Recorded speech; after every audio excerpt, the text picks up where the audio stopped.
Hey guys, welcome to today's episode of Community Links, where service meets students. I'm Caitlin Pajus. And I'm Alyssa McFadden. On today's episode, we're going to get to know LaSalle's Enactus chapter. Joining us will be Claire Rossi, the Chief Operations Officer. Later, Molly Mahan will sit down with us to share her experiences with our on-campus service group, Pheed Philadelphia, and tell us how we can get involved. So without further ado, we're here with our Enactus chapter leader, Claire Rossi, and she's here to tell us how we can get involved as LaSalle students in the chapter. So hi, Claire. Hi, thank you so much for having me today. No, thanks for coming. Yeah, thanks for being here. Well, first, I'd like to say that Enactus has played such a big role in my time here at LaSalle. I'm a sophomore, and I am so happy I have devoted the past year and a half to Enactus. I think for different people, getting involved happens in different ways. Some people, it's word of mouth. Some people, they're taking a class and the teacher really thinks what Enactus does is something good and worthwhile, and so they, kind of put their students to oh, you should check this out. I know for me personally, I was just walking through the activities fair as a freshman, trying to find the rest of my friends because I had separated from the herd, and I was just walking, and these two girls that were part of Enactus, stopped right in front of me, and they're like, hey, and we started talking to me, and it was kind of rapid fire questions where I didn't think I was just answering, and they're like, you'd be great for Enactus. So I kind of was strong armed into signing up. If you say so. Yeah. Yeah, and so I signed up and I went to the first general meeting they had, and they talked about the different projects that they do, the different opportunities for service. And so I signed up for one, and I was really passionate about it. And then there was an opening on the executive board for chief of staff. So I was a freshman. I was it was early October, and the vice president at the time, Kenneth Brewer, I'm sure many of you have seen him around. He was I think you're really into this, so would you like to come on as chief of staff, and you're basically the secretary. I kept the notes at the meetings. So I said of course, and so I was really into it. And then last year I ran again, and I am chief operations officer. So slowly climbing the ladder. Climbing the corporate ladder. Yeah. So for those of you that don't know, Enactus is it means entrepreneurship acting for us all, and it's basically taking your ingenuity and your entrepreneurial spirit, getting ahead of the curve and wanting to improve your community, and doing it directly where you live. So it's both a national and an international organization. Okay. So Enactus LaSalle has been here for a few years now, and it continues to grow, and we're getting more of a reach, and more people are joining, which is really good. Like I said earlier, there's the different projects that happen. So there's a few, and they go across a range of spectrums. The most successful one right now is called the Green Project, and that's headed up by Alexis Parks. And basically she had this idea where she saw all these vacant lots, and she had said, we should do something about that. So she went and took over some of the vacant lots, and she turned them into community gardens. Oh, wow. Yeah, and so that was really great. And the thing about Philadelphia is it's the third poorest metropolitan city in the U.S. So in many places throughout the city, there's food deserts, which means it's difficult for people who live in those communities to get good, fresh food. That's why we have fresh grocer, yeah, right? Yeah. And so these people, especially because most of the time it's in lower socioeconomic areas, the community takes care of the garden, and then they get to reap the benefits of that produce. So then they're not paying as much as groceries, so they could save a little money, and it's a healthy option. And this year she's branching out into aquaponics, which is basically That's a big word, fancy word. Which is basically where they're going to have, aquariums of fish, and the fish, the excrement from the fish, is going to fertilize the plants, so then it's healthier. So I'm kind of with you. Yeah. But you're taking essentially the fish poop. Yes. To help grow the plants. Grow these. Yes. Okay. As fertilizer. Yeah, and then in return, so the fish give the fertilizer, and then the plants filter the water. Oh, The fish so live it's in. like its own ecosystem Yeah. that you guys are working to create. Yeah, and So it's really, Were you directly involved with any of these garden projects from last year, or did you volunteer? That stuff? Not for that particular project. My project last year is now a retired project, and it was building a library in Tanzania. And so, so far, the library has been mostly completed, and now they're on the people who are running the library and like setting up the foundation. One of the main people is Dr. Mashamba, who's here. He's a professor. I have him as a professor for macro, so that's interesting. Yeah, it started out to be him and his wife, like their foundation to build this library, and so then we helped them like kind of finish up the fundraising, and so then they built this library, and so now I think it's like more back to Dr. Mashamba, and he's and him and the board for that library are getting teachers to go out and like teach the community, like small business practices and everything. How do you fundraise to raise the money for this that's library and for the aquaponics? Yeah, I got aquaponics. Well, there's multiple ways. The first is that Enactus has a lot of corporate sponsors like Unilever, Kraft, different big name companies, and so they want macaroni and cheese pays for it. Yeah, that's good. Yeah. Okay. Yeah, something delicious. So like they give grants like, oh, you meet this requirement, or like Unilever is a major sponsor. We got a $1,500 grant from them. Wow. Yeah, so they're doing really good. And in the past few years, there have been more and more schools starting their own Enactus chapters, so that started to cut a little bit of the funding. So right now, we are selling Christmas sweaters every day in the Union until 2 o'clock till the end of this week. They're $20. There's cute green Christmas sweaters or holiday sweaters, even it doesn't say Merry Christmas on it. So that's another way. And then we also are partnering with the people in the entrepreneurship department, and they have given us funding for travel, because the other part of Enactus is competition. So there's regional competitions that will be one day down in DC, I think in March, and then there's the national competition if we win regionals, and that's going to be in St. Louis. And then if you win that, then you go on to Worlds, and it's like the Olympics for people who are into community service. That's awesome. Yeah. That's great. Enactus was on the cover of the Collegian for winning some sort of competition, which is very exciting. Yeah. Congratulations. Thank you. That's awesome. Yeah, so a lot of people, it's definitely a team effort. Everyone does a great job and they're passionate about it. I know in particular, like some of the people that I'm surrounded by are just going to make the world such a better place, and I'm so thankful that I've met them, and everyone brings their own ideas to the table, and that's why it's so important for other people who may have heard about us or like, oh, like what do they really do?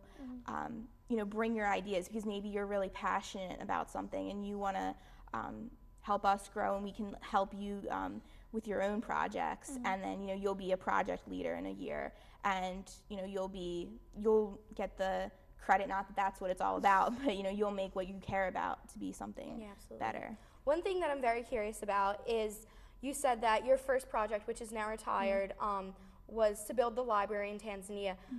What is it like to put all this hard work and energy and time into a project but not be able to go there and see it? Have you wanted to go to Tanzania, maybe see the library or be involved that way? Yes, I definitely want to go to Tanzania. It's got to be tough, because I know like when Alyssa and I went to Appalachia, we were actually able to fundraise and get the money, as well as do the work to build the roof and see the final product. So it has to be hard to not be able to see your work come to fruition. No, it definitely is hard, but part of it's the drawback of going to a smaller school. Some of the bigger schools, they have the funding to send the project leaders and maybe a few other people out to these international sites. And I mean, that just comes with the territory, that sometimes because you have a smaller school, you don't get to go to the big things. But we still remember, like it's helping the community. Like right now now that international project was retired, right now we have another project going that's international, and it's over in Lebanon, and it's helping widowed women. We are opening a bakery there, and it's a pastry shop, and these women are going to be baking the pastries, and that will be their source of income, because in Lebanese culture, you don't go to someone's house without like a treat, or when you're inviting someone to your house, you always have something to give them for them to eat. So you know, that's like a need in that community that the people are looking into and helping. So, you know, and that, like, a few people might be going to Lebanon later over break, because the person in charge, Vincent Mowad, he's Lebanese, so he speaks Arabic, so he'll be able to, you know, go communicate with the people there and help out. Whereas if they were like, hey, you should go, I'd be like, well, I don't know the language. I don't know where You'd I'm be going. like, let me get a translator, get a pocket dictionary. Yeah, right. So we do only have a couple, like 2 minutes or so left, but how would you tell people to get involved? Like, how can they, what's like kind of an entry-level position, or what would be the first things that they would have to do? Well, they could definitely reach out through social media to Enactus, LaSalle Enactus Twitter. So it's just LaSalle Enactus. My personal Twitter, which is I See Clearly Now. It's not, It's funny. Yeah, yeah. They could definitely shoot myself an email, which is RossiC2, or they could always we're going to be in the union for the rest of the week. They could always drop by and say, hey, I want to get involved. And even, I know we have only like a minute left, but the other thing that I think helps people that people don't really know until they become part of Enactus is that Enactus wants to reward you for your community service. So they have, as part of the national competition, this massive job fair, and the people that are a part of Enactus get recruited first and get the best paying positions out of college. Like, there'll be people that just graduate and they're earning like $60,000-$70,000 for, you know, so they skip entry position jobs because the people know that are hiring, like, they know these people have already done it. Especially someone like you, who coming into Enactus just hit the ground running. You already had a board position. Yeah. It's awesome. Yeah, and it definitely teaches you responsibility and to be part of a team. So, I mean, that's the other thing to consider. You know, it's not that it's self-serving, but that's something to think about, because I know everyone gets a little bit intense about, oh, what am I going to do for a job after Exactly. graduation? Absolutely. So I think thank you so much for joining us today and telling us about Enactus. Yes, we will definitely put all the information and contact on our Twitter, so that they can contact you or Enactus. And thank you so much again. Thank you. So coming up next is Molly Mann to talk to us about Pheed Philly, so stay tuned.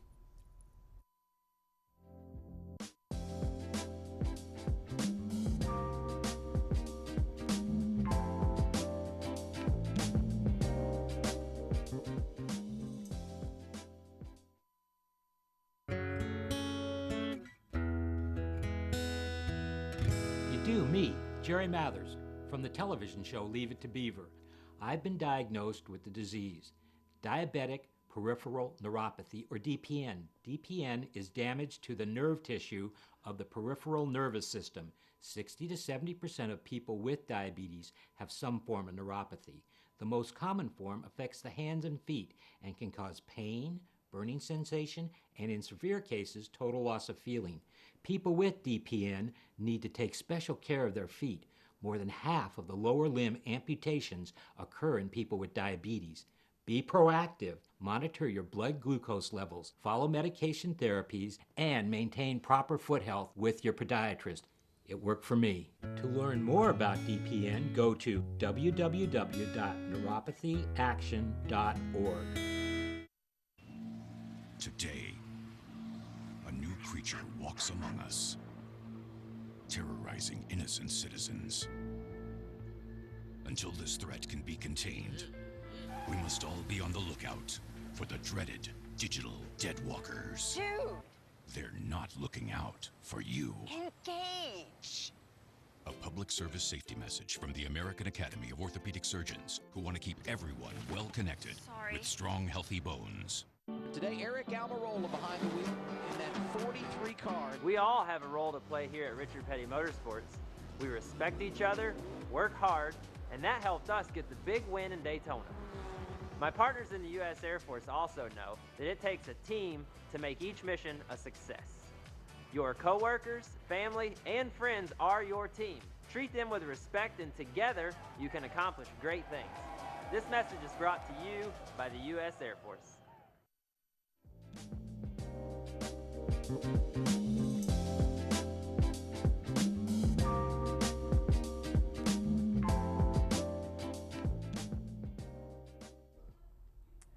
We're back with Community Links, the show that brings service to you. We're here with Molly Mann to learn more about her student organization, Pheed Philadelphia, and how they interact with our campus and our surrounding community. So thanks so much for joining us today, Molly. Thanks for having me. Appreciate it. Anytime. So just to jump right in, how did you get involved with Pheed Philly, and what does it kind of mean to you? Like, what do they do? Do you go off campus? Do you stay on campus? Just give us like the lowdown on the organization. So I've been involved with Pheed since freshman year. I saw it at the activities fair and kind of just fell in love with the idea. And Pheed Philadelphia is it's a hunger awareness organization on campus. We go to 4 different soup kitchens in the Germantown, Kensington, and Center City area. And we also do certain awareness projects on campus, such as sandwich making. We had our hunger banquet 2 weeks ago, I believe, and that was within our hunger awareness week. So we had a whole week of kind of, throwing statistics out there and kind of getting people aware about hunger. And we also had a homelessness component to it this year, and we had men from the DePaul House, which is a local transitional home for homeless men, kind of speak about their experience. So all in all, that's like Pheed Philly in a nutshell. And but my role has kind of evolved since taking on the coordinator position, and we've added new sites and exciting things like that. So since freshman year, it's evolved a bit for me, but that's the basics. No, that's great. Nice. Yeah, go ahead. I would like to apologize because I've been on the Pheed Philadelphia email list for a year and a half now, and I have not been able to volunteer. I am one of those. I'm sorry. It's all right. Hopefully, but I think you're gonna convince us. We're send pretty a lot convincible. of emails. Okay. To join organizations. We're signed up for about 25 Wow. right now. That's why you're not no answering. time for school. A little ambitious. We spread ourselves a little thin. Yeah, That's okay. I appreciate took the a little effort. more than we can chew, but that's okay because we love service here at LaSalle and here at Community Links. But I'd like to apologize for that. But I loved the idea. I read all the emails, by the way. I take the time to read the emails. But I love the idea of the making sandwiches on campus. Yes. I personally am not, I can never get the peanut butter to jelly ratio, but I'm sure you've got that down pat. That's a great opportunity for students. If they can't leave the campus or they only have like 30 minutes, they can come run down and get Exactly, yeah. A lot of our sites require a 2-hour commitment, and we understand that that's not feasible for everyone, especially if you're, have an internship or are, busy. Everyone's busy running around campus. So we do have these on-campus sandwich making, which we typically do. We try and do like 3 times a semester, but you'd be surprised how many people have like their specific way to make their peanut butter and jelly. There's a lot of different ways, and a lot of criticism goes on at the table, but we always get it. We always work together and get it done. Isn't it like the science to it is peanut butter on both sides so that the jelly stays in the middle? That's the route I take, but then you have the classic like peanut butter jelly together. And then you have the people who are like, I don't like that much jelly. I'm like, it's not your sandwich. That's right. But This is feeding people in our local Yeah. But I area. guess you just make it how you like it, because how else would you make it? You Absolutely. Know? So. That makes sense. And where do these sandwiches go after the people get into their hardcore arguments over what's the best way to make them? So we typically make around 150 to 200, which is best suitable for our sites at Face to Face Germantown. I don't know if you've been there. And also Sarnelli House in Kensington. They have a smaller kind of population of clients, and that way we're able to give everybody a sandwich. Our other 2 sites are bigger, and we wouldn't be able to feed everyone that way. So we like to take them there. So when you go to those sites as a group organization, number 1, how many people go, like roughly? And then number 2, what exactly do you do when you go there? Do you meet people? Do you talk to people? Or do you just serve them? Just elaborate on that a Yeah, little definitely. bit, I guess. So it depends on the site. Each one differs. We typically take around 5 to 6 people. We've realized that that's kind of like the magic number for volunteers.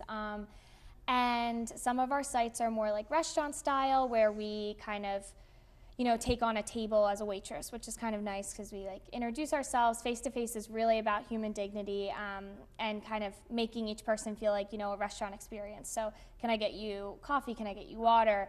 Let me bring you your meal. I mean, they can't pick the meal, but they can pick dessert, like kind of giving them every chance, every opportunity they can to choose and say, yes, I want that.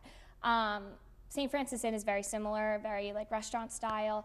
Sunday Breakfast Mission is in Center City, right behind Roman Catholic High School. That's more of like a cafeteria style. It feeds a very large population, around like 300 compared to our other sites. And that's more like down the line, kind of what you would stereotype a soup kitchen to be like. But we do interact with the people after feeding them. And then Sarnelli House is very much like a coffee house atmosphere. We do have, there's meals there on Thursday nights, but we typically go during like a coffee house hour where they have like cookies and like little cakes and things like that. So most of the time we are just interacting with the people, talking to them after serving. And you get to know them. I mean, sadly, it's a reoccurring guest that comes, so you do get to know them. You almost wish you didn't, but it's nice because then you can build those relationships and kind of put a face to hunger, which I think is important for our volunteers to do. Yeah, so. Most definitely. Especially in our area, I mean, Philadelphia is known for its many pros, but it's also its many cons, one of them being homelessness and like the need to cure hunger, I guess, like that. Absolutely. So you say a face to hunger, and I think that's a really great phrase. So can you talk a little bit about the Hunger Week that just happened, I guess, this semester, and kind of what goes into that planning-wise and what your mission is in that week? Yeah, so our Hunger Awareness Week is basically our chance to kind of like throw at the campus what we do and just get them thinking about hunger. Our main event is our Hunger Banquet, which is typically in the middle of the week. We had it on Wednesday, November 18th or 16th, I believe. Can't think. But basically, we typically have a sandwich making, and then we have the Hunger Banquet. And the Hunger Banquet, we have students come, and you get randomly assigned to a social class. So it's upper class, middle class, or lower class. The lower class people are asked to sit on the ground. The middle class people sit on the chairs on the side. And then the upper class, there's this table reserved with like, that's all set up with like a beautiful meal. And it's a simulation to kind of show, you know, how the society is in the world, and the unfortunate side of, you know, how we're all separated by this issue of not having enough food. And the lower class is the biggest class of all, and we typically feed them rice, and then the middle class gets rice and beans, and the upper class got Chipotle burritos this year. So if you came, you were one of 3 people who were in the upper class. So it's just a really good simulation of how hunger affects, and we move people through the classes to see, you know, just losing your job can put you at a working poor position where you have a job, but you're not, you know, able to, something has to give, so you might have to go to the soup kitchen to kind of like show that everyone can be, you're 1 situation away or 2 situations away from being in the shoes of the people that we serve. So Absolutely. yeah, So it's almost like a workshop where you kind of like test out the waters of someone else's situation that could be very close to where you could be if unfortunate things happen. Exactly, yes. So if you had to, if you met a freshman or a sophomore, I guess it doesn't matter. Or a sophomore who gets all the emails. On the fence. Okay. Yes, sophomores who may get the emails, be very interested. Read the emails. Even read, wow, that's pretty bad that you read the emails. You still don't I go. read the emails. That's impressive, right? But anyway, what would you say to them, like time commitment wise per week, or how would you get them to definitely come out to an event, like for someone like Caitlin? So Caitlin, this figurative person who may or may not be right in front of me. So like I said, our sites are typically a 2-hour commitment, but we drive you there. We meet in the B&G parking lot, very accessible to wherever you live. Basil's not really, but maybe. You're doing great. Okay, so we'll drive you there.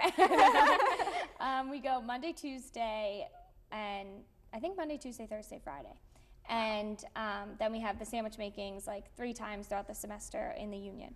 But I would just say, you know, it is, I think, as a college student living on campus, you're kind of in a bubble, and it's so important to, you know, get off campus and to see what's 5 minutes away, what's 45 minutes away. Our sites they vary in distance, but it is good to kind of just get off campus and see what's going on around us and some of the issues that kind of face the borders of LaSalle.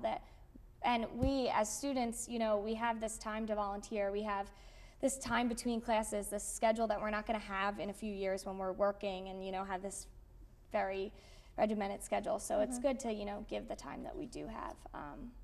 So hopefully. You'll see Caitlin and I soon. It's a really great opportunity. No, but what you were talking about with this is kind of our time to do stuff. I think a lot of people will definitely get wrapped up in schoolwork, which is important, and making friends, which is important. But you're right, we definitely do have this weird time in our lives where we can give it to other people, or we can explore different parts of the world that we won't get to later in life when things just pick up and get too busy to do. Exactly. No, definitely. Yeah, especially with a lot of the organizations that come on here, and I'm sure you can attest to this, they say that it's not even service to a point. It's just like a stress buster.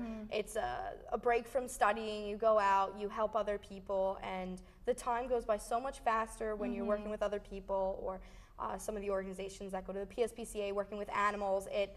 It's not even service. It's just a stress buster. Yeah, you know, I don't necessarily like the word service. I always feel like it gives off a connotation that I have something that they don't, and that's not the case. You know, we may have grown up very differently, me and these guests, but when it comes down to it, some of them are my really close friends at this point, and we check in weekly. That's great. So I agree. I never feel like I'm serving them. I just feel like that I'm an extra set of hands there, and just kind of catching up with them. And you know, there's a lot of And so the first thing that comes to your mind when we ask you this fun, exciting question, if Pheed Philadelphia had a theme song, what would it be? Oh, I don't know. That's a good one. 10 seconds on the clock. Oh my I'm gosh. kidding, it's fine. There's a countdown going. Is there one with food? I want candy. Okay. There you go. There it is. No, who's that by? Jesse? I don't know who Aaron that's by. Carter. Aaron Carter. Oh, he's my favorite. It's like, give me a second, I got this. I Want Candy by Aaron Carter because it's the first song I could think of that That's had perfect. food in it. That's and we great. love food. Even love though food. that our guests don't want candy. They want nutritious meals. You understand Next the time concept. you drive to the places to serve some food, play I Want Candy. Yeah, it's a good song anyway. It should be Absolutely. anyone's theme song. Anyone's theme song. But with that, Yes, with that. thank you so much for joining us on Community Links, and Yeah, if you want to get in touch with us or any of these other organizations, you can follow us on Twitter, which is @CL_LA_SALLE, or you can follow the LaSalle TV Twitter, which is LaSalle TV Philly. And thank you so much for joining us today, guys. We really appreciate it. Thank you, Molly, Thank as well. you for having me. thanks. All right.